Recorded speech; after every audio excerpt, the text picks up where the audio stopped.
com o pastor Eurípides Venâncio. Você já se inscreveu em nosso canal no YouTube? Compartilhe com seus amigos e divulgue nossos vídeos. Mensagens de fé, reflexão, esperança e motivação.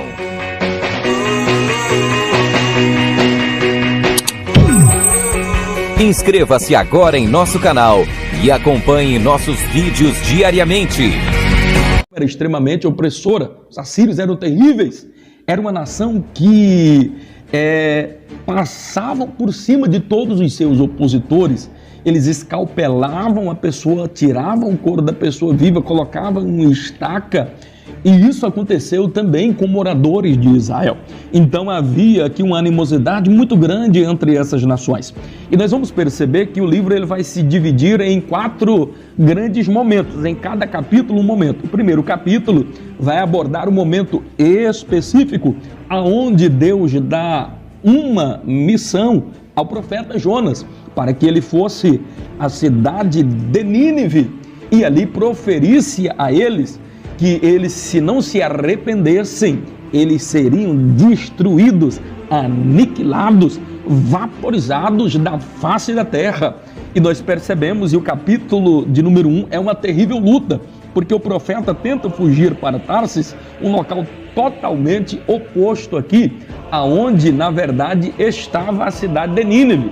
Nós vamos perceber algo aqui importante, que quando ele vai fugir ali, a gente percebe que primeiro é muito difícil fugir dos desígnios de Deus. Terrível coisa é cairmos na mão do Senhor nosso Deus. Se você entende a sua missão, se você tem um chamado, e é por isso que eu gosto muito de uma frase, e eu até parafraseio ela dizendo que muitas pessoas erroneamente imaginam que o ID de Deus é um chamado, quando na verdade ele é uma ordem. O ID de Deus não é, na verdade, aqui um chamado, ele é um imperativo, ele está dizendo ide, então eu preciso ir. Se Deus lhe entregou uma missão, você é homem de Deus, você é mulher de Deus, você não pode fugir a este chamado, do contrário, pagaremos com certeza as terríveis consequências por causa disso. Foi o que aconteceu. Ele vai fugir para uma outra cidade. No capítulo 2 nós já vamos perceber que quando ele fugindo agora para a cidade, está ali no meio do oceano, naquele lugar tão terrível ali, e ele dentro de um navio vai acontecer algo que nós entendemos que ali é o grande milagre, que é o peixe engolindo ali a Jonas. E a gente vai perceber que ao transcorrer do livro, todo o livro, ele é uma sequência de milagres. Alguém pensa que esse, inclusive, é o maior milagre, e não é. Eu até quero dizer qual é o maior milagre que acontece aqui no livro, mas acontece pelo menos, aqui se a gente for enumerar rapidamente, pelo menos 11 grandes milagres. Dentre eles, nós poderíamos citar essa grande tempestade que veio do nada, foi um milagre. Como foi um milagre também esta mesma tempestade se acalmar após este homem ser jogado ali no mar. E a gente vai perceber um outro grande milagre, é um peixe estar ali e engolir aquele homem vivo. Um outro grande milagre é Jonas permanecer vivo por 3 dias e 3 noites dentro do ventre desse peixe. Quer ver um outro milagre extremamente grande? É, além de vivo, ele permanecer com consciência no estômago de um peixe. Era para ser completamente destruído ali, e ele permanece com vida e com consciência.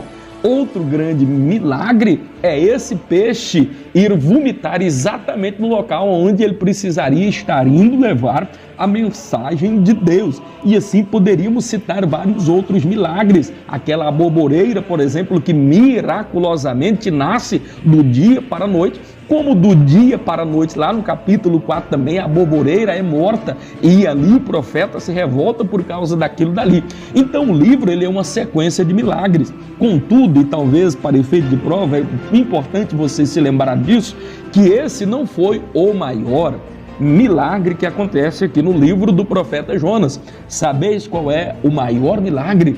O maior milagre foi que aproximadamente 500 mil moradores.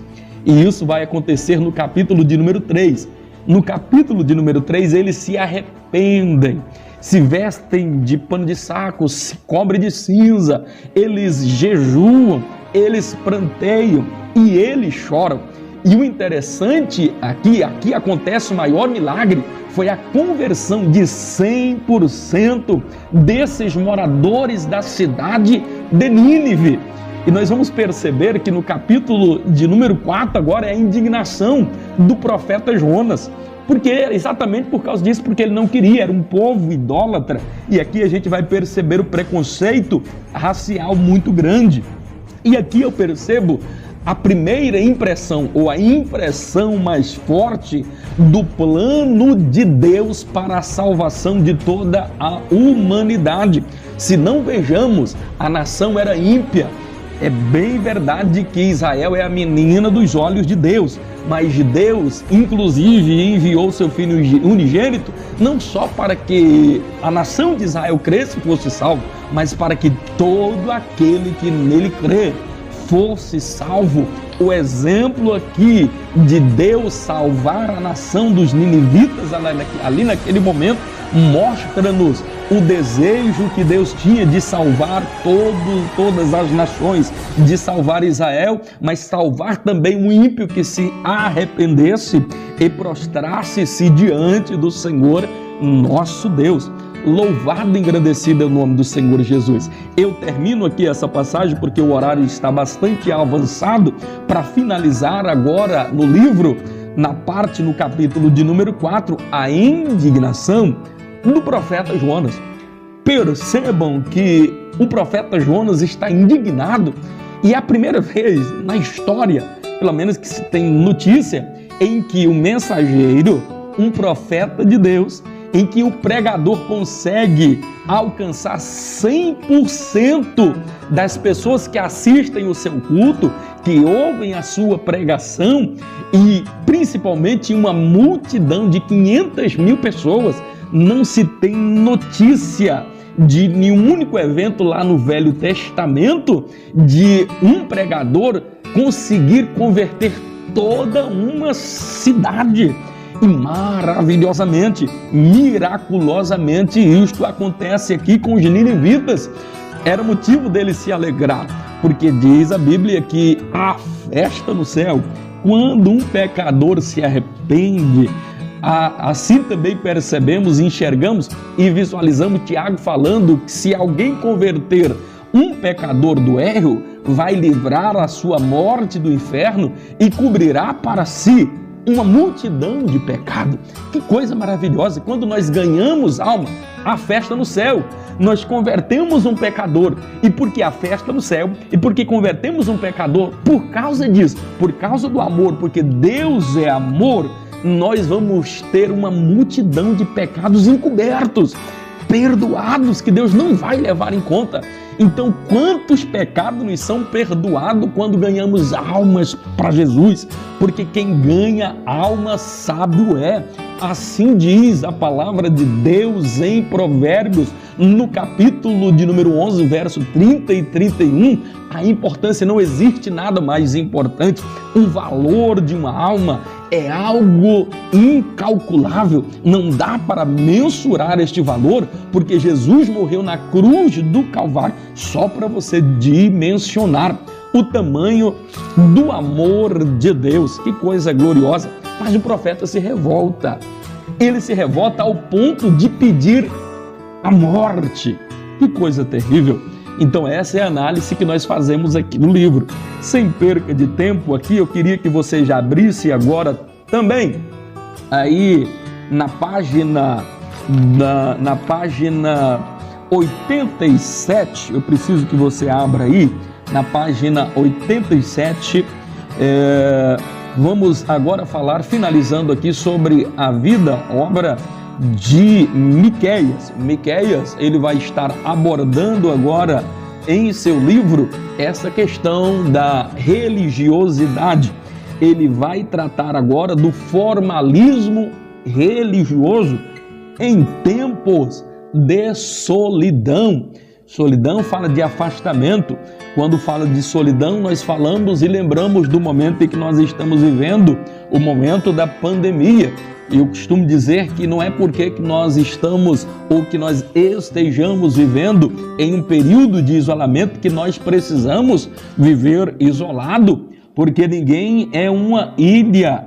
Nós só somos fortes quando nós estamos unidos, porque não existe força maior quando se junta-se uma igreja em união, porque a união traz a força traz a vontade traz a esperança traz a paciência traz a sabedoria, e a sabedoria traz o amor, e o amor liberta a consciência. Oh, louvado seja o nome do Senhor Jesus! Não existe nenhum de nós mais forte do que todos nós juntos. Então devemos espantar a solidão, essa falta de empatia, e devemos, ainda que vivendo em um período de isolamento, você pode fazer uma ligação para o seu irmão, mandar uma mensagem lá para ele, dizer que ele é importante para você, que você o ama, que ele é especial. Diga alguma coisa para o seu irmão, escreva uma mensagem, tire um tempinho, não se isole, não viva como que se fosse uma ilha. Depende um do outro, todos nós dependemos um do outro, e isso é uma